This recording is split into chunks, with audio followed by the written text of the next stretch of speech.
Christmas feet painted on the sky, misty taste of moonshine, teardrop in my country roads. Take me home to the place I belong, West Virginia, mountain mama.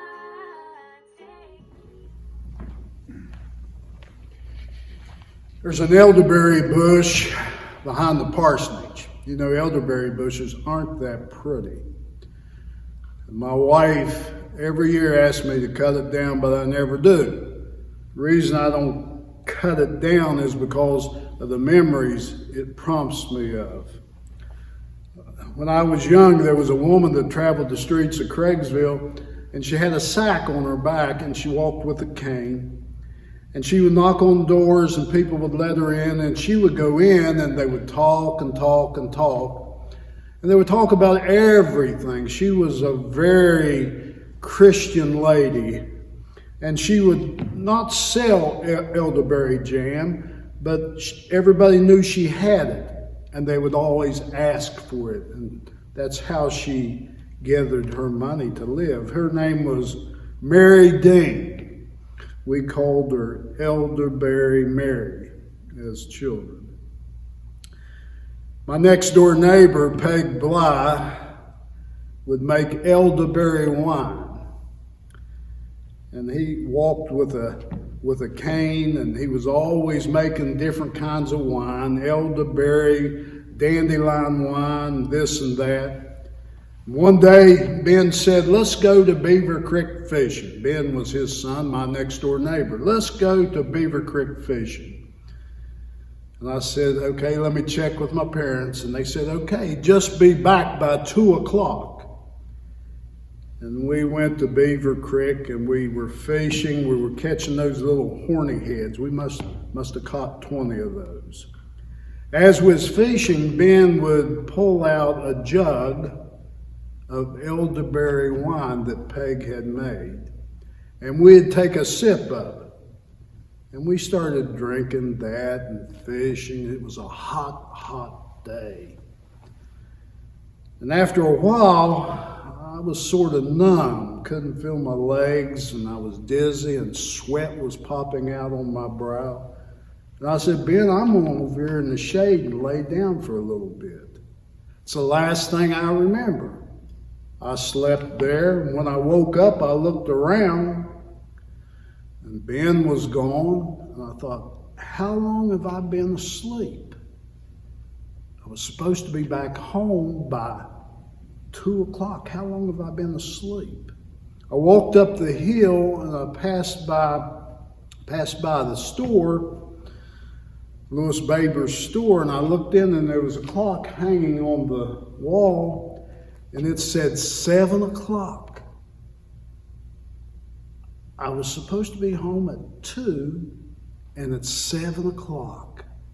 And I thought, oh, I'm in big trouble. I would be punished for sure. I remember walking out to the road we lived on, Woodbine Road, and looking down the road, you could see our front porch. And sitting out on the front porch was my dad and my mom. I couldn't slip in. I had to go right by. If I could have slipped in, I would have. But I walked up to the porch and I just sat down and I braced myself for what I was going to get. My mom asked, where you been? I said, we've been fishing. She said, yeah, but it's 7 o'clock. We've been worried about you. We're just glad that you made it home. Just glad you made it home. Never got punished. Never got put to the room or punished in any ways. They were just glad I was home because they were worried about me. Did you ever leave home? We all have left home. I remember when I left home years and years ago. I hated to leave. I was enrolled at Beckley Junior College. And that was quite a distance from Craigsville. Not that far now, but back then it was probably a 4-hour drive. I remember my first week being away from home. I didn't know anybody. I had a small, dark room. All I did was play pinball, shoot pool, and drink beer. It was miserable. And when the weekend came, I was ready to go home. Ready to go home. And I thought, well, how will I get home? Back then, people hitchhiked. I believe that was the first time I ever hitchhiked. I went out to the road and I stuck my thumb out and I waited. Cars would go by. And I waited and I waited and I waited. And I thought, I'm not going to make it home. And then a truck with coal dust all over it stopped. And I opened the door and I got in, and it was one of my neighbors back in Craigsville, Harvey Coe. I remember the smell of the truck. It was just all coal dust. He was a coal miner. And he said, "Where are you going?" He knew who I was. And I said, "I'm going home." And he took me to the forks of the road and let me off. And once again, I looked down Woodbine Road, and I noticed my mom was mowing grass. And I walked down the road, and she noticed me. And she stopped mowing grass, and she ran to the edge of the road, and she embraced and hugged me. She was glad I was home, and I was glad I came back home. I didn't help her finish mowing the grass. I hate to mow grass. Home. This time of the year, there are homecomings. There are family reunions. There are church reunions. Used to be a lot more of them, but there's still a few.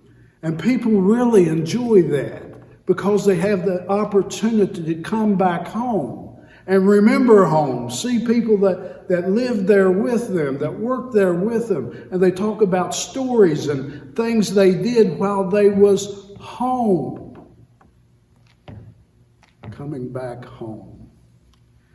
Jesus was teaching the people, and he taught them in parables. Someone asked me, "Are these parables true?" I don't know. Did these parables really happen? I don't know. But the truth is in them. The truth is in them. He tells the parable about the lost sheep. The 99 that stay at home and the one that goes astray.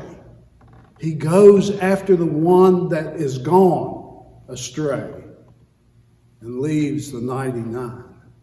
The woman that lost a coin. She searches and searches the house over. She will not quit until she finds the coin. And then she rejoices. And the parable of the lost son. The lost son. One son stays at home. The other son demands his inheritance. And he takes it. And he spends it on lavish living. He wasted, he parties, he does this and that, everything he could do until he has no money, and he ends up into a pig pen, and he looks at the food the pigs are eating, and it looks good to him, and he comes to his senses, and he comes to the realization that he needs to go home. And he wonders what kind of reception he will get by his father and his brother. His father sees him afar off, and he embraces him. He welcomes him. They have a big feast. He puts a ring up on his finger. He is home. He is home. These parables are about God. God searches for those that are lost. He does not give up. He does not quit. Never will he quit. He will search and search and search until you come home. It's like the parable of the prodigal son. We wonder how God will feel when we come back. He will forgive and He will embrace us. I don't know if Jesus witnessed these parables or not, but I do know this: the truth is in them. Just like dreams. I talk about dreams all the time. They don't happen, but the truth is in them. I'm not afraid to talk about my dreams, and you're going to hear another. And right now,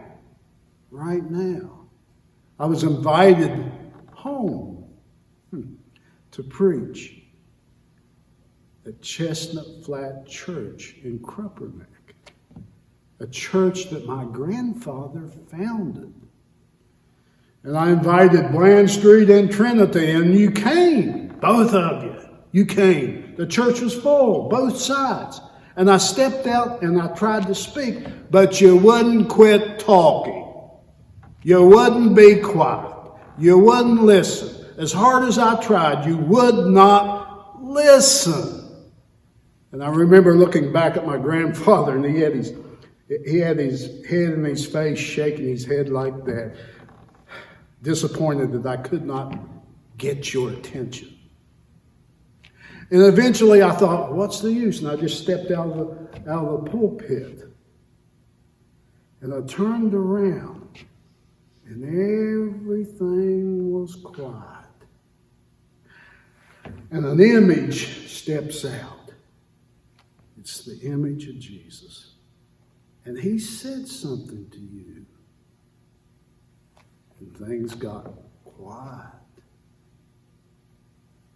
And then He walks down the aisle, and you stand up in an orderly fashion and follow Him out. And I get in line. And as I'm walking by my grandfather, I said, Pappy, what's going on? Where are they going?